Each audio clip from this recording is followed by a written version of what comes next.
Today we need to talk about what's happening right now with the government shutdown, because it has absolutely spiraled into a historic crisis, and it's impacting millions of Americans in ways we've just never seen before.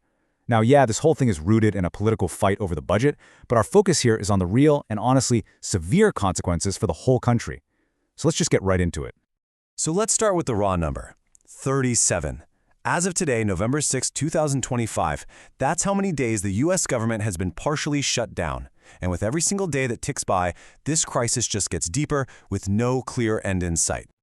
And look, this isn't just another political standoff we're all used to hearing about. No way. We are officially in uncharted territory here. This is now the longest government shutdown in the history of the United States, and its effects are cascading through every single level of society. All right, so where do we even begin? Let's start with the most immediate impact, the immense strain on the federal workforce. We're talking about millions of people and their families who are just stuck in this awful financial limbo right now. First up, you've got nearly 1 million federal employees who have been furloughed.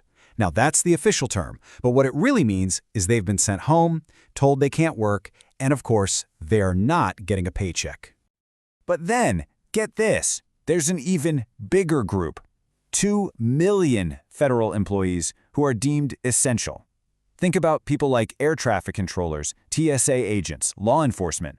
They have to show up to work every single day, but they are doing it without pay.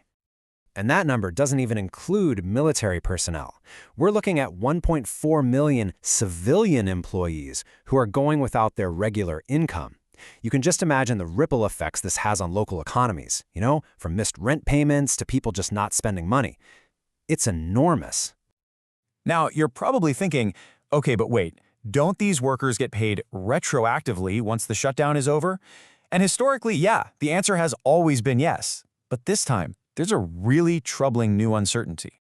And this is where the situation gets even more precarious. You've got two things clashing here. On one side, there's the Government Employee Fair Treatment Act, or JEFTA, a 2019 law that is supposed to guarantee back pay. That's the promise. But on the other side, there's this new draft legal opinion from the Office of Management and Budget that argues the exact opposite. It basically says that unless a new spending bill explicitly includes retroactive pay, it's not guaranteed. So that promise that millions were counting on, it's now on seriously shaky ground. So let's zoom out a bit, because this crisis is definitely not staying contained. It's expanding. The shutdown's impact isn't just on civilian workers anymore. For the very first time, it's hitting the U.S. military directly, and it's taking a staggering toll on the national economy. This timeline really shows you how close we are to a truly alarming moment. On November 14th, for the first time in American history, active duty service members will miss a paycheck. That is 1.1 million military families suddenly without income. The economic damage is just staggering. If this shutdown continues to the beginning of December, the total cost in withheld wages alone will be an estimated $21 billion. And it's so important to understand what that number really means. It's not just some figure on a spreadsheet. It represents nearly 4.5 million individual paychecks that won't get sent.